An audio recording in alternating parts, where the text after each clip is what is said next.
Greetings and salutations. Another Tuesday, another video. And for today's video, I'll be talking about my thoughts on Roddenberry's Star Trek.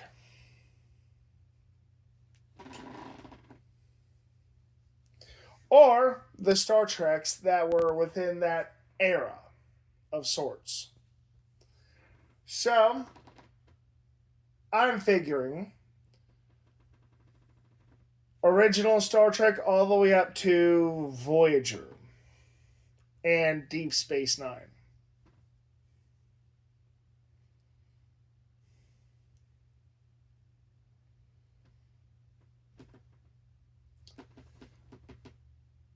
Honestly, the only thing I even care about in relation to original Star Trek are the theatrical films. I think there are 2, 3, 4, and 6. Basically, the ones that are Wrath of Khan, Search for Spock, Voyage Home, and Undiscovered Country. The others can go suck a lemon. And the reason for this is they're kind of, in my opinion at least, interconnected.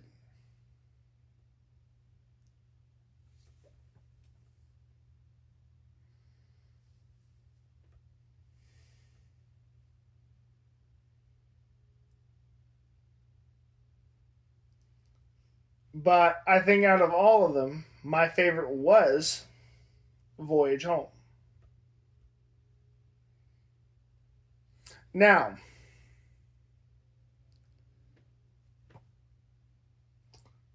the next generation, in my general opinion, had awful Star Trek movies. I didn't really like any of them. The plot for them all was always terrible and kind of boring. Just generic Star Trek. Truly generic science fiction. The TV series wasn't that much better in my opinion, especially since, well, all the episodes kind of were too repetitive. You had the same plots, and I swear, they must have rolled dice and each one had a plot element and just wrote the script like that. The holodeck always broke. Always. You would think how many times it has put them in danger. They knock it over, put in an arcade or something generally interesting. But no.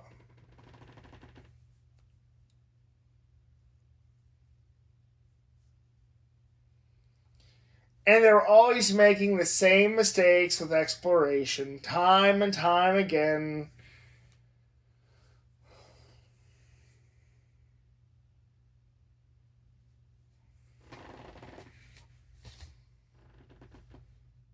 I didn't like Miles O'Brien in Deep Space Nine, and I didn't like him in The Next Generation.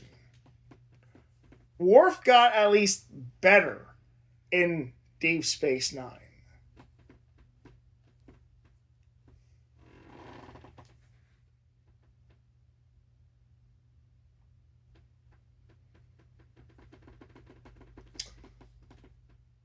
And I can't say which season of The Next Generation I actually liked the most.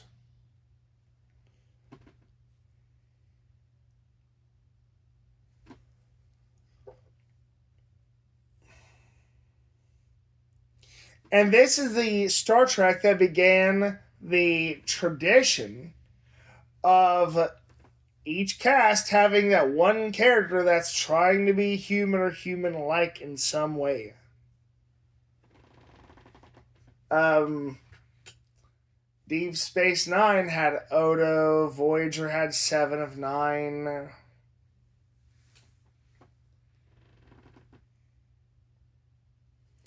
I can't decide if they did that because of Spock or what. But it was always dumb as hell. Name, correction. Voyager had both the Doctor and Seven of Nine.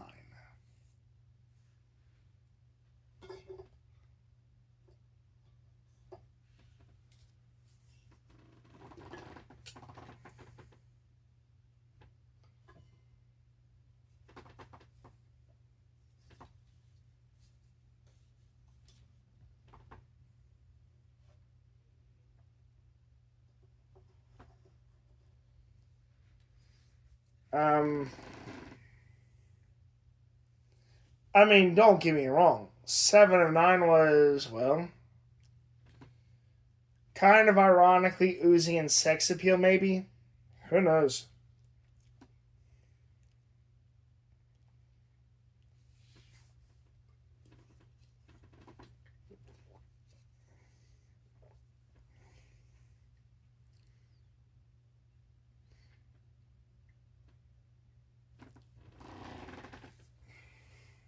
I like cute more rather than sexy. I think that's why I liked Ezri Dax more than Jadzia Dax.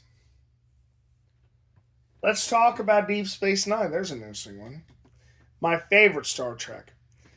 Because this is the one that actually had loads of story and character development in Roddenberry Star Trek. They had these ongoing, continuing stories which were great. And best of all, they were always trying to find new and inventive ways of torturing Miles O'Brien without killing him.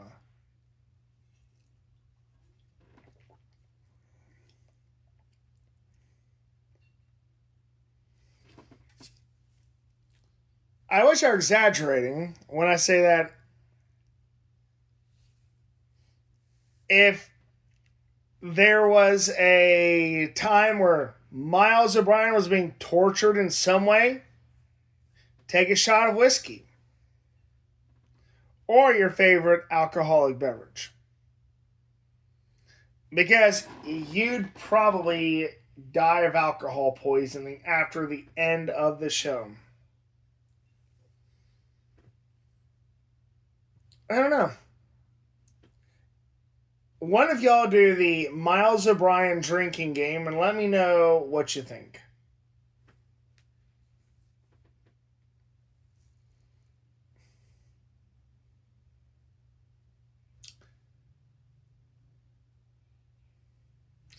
Deep Space Nine had a great character named Garrick,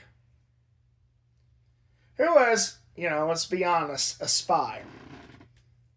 An ousted spy for the Cardassians.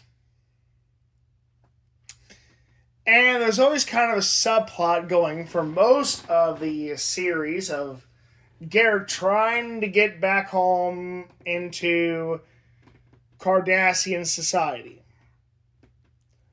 Which, I mean, they abandoned their children, so there you go. And that's the thing, you learn a lot about Cardassia and Ferenginar. You don't really learn much about the Romulans, and I think that's a really great pity. But maybe that's intentional, you know?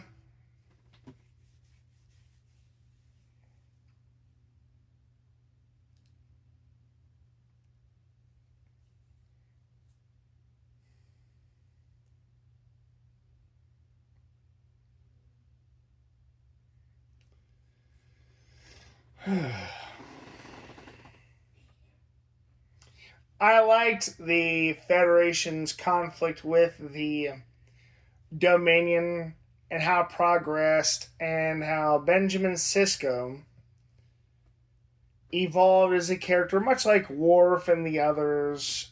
in the show. And they feature the mirrored universe pretty frequently. Well, that's what I call it.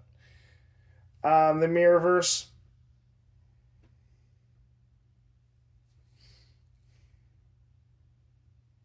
And it gave us a chance to see old characters brought back. As I said, I was a huge fan of Ezri Dax. She was cuter, more interesting. I mean, sure, Jadzia was more fun, but I thought that she was held back by Curzon's memories.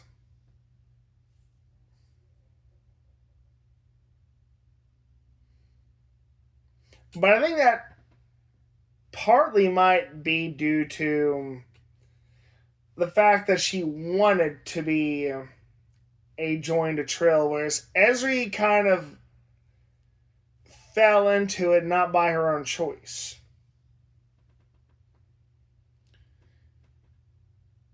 And the way she manifested as a character, growing exponentially,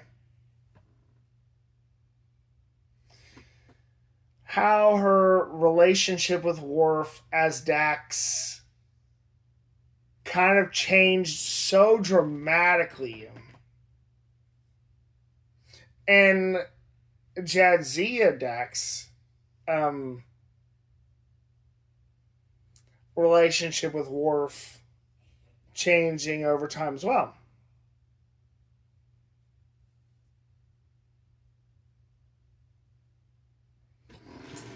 You know, I think I might have left my lights on my phone, but that's all right. Let's see where we're at here. Oh my. 12 minutes and counting. All right.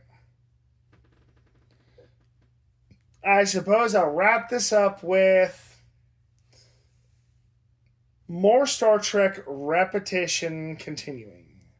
Star Trek Voyager.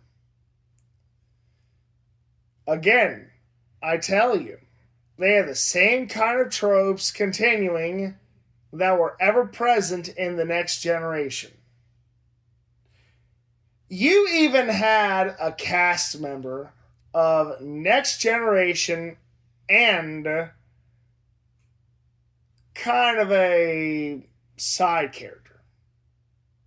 Q and Riker. Q is definitely more present than Riker, whereas Riker only showed up only once, which is, well, I don't know. But I did like that there was so much plot development with the Borg.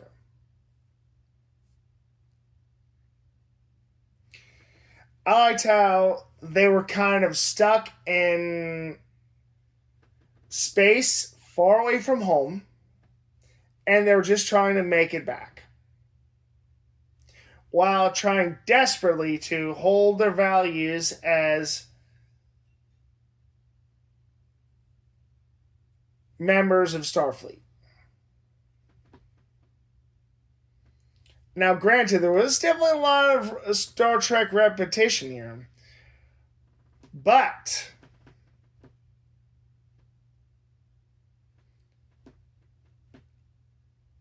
I like what they did with it. All things considered, I just didn't like Janeway as a character overall.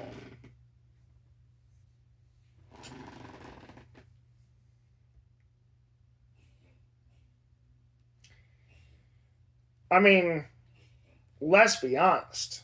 Picard was boring, but truthfully, Janeway redefined boring and then some.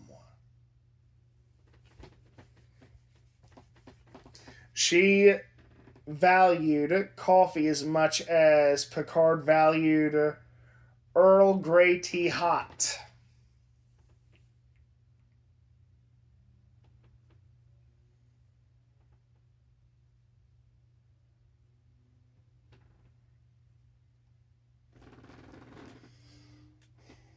And the pity of it all is, spoiler alert, Janeway gets killed because of her being assimilated by the Borg after the events of Voyager.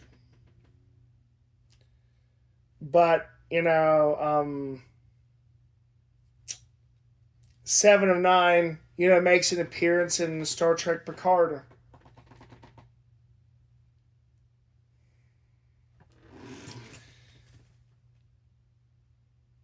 But which one did I like the most, though? As I said, no contest. Deep Space Nine. You got the Cardassians devolving as a people, I guess. The Ferengi definitely evolving as a people. Was a major plot development there.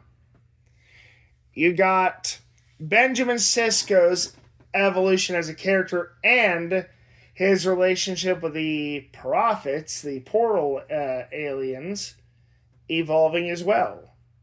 And him being integral to the events in the story. From a destiny point of view. And how the prophets were integral to the Starfleet's war with the Dominion.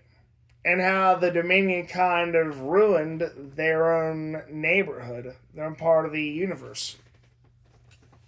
Even going as far as releasing a plague called the Quickening.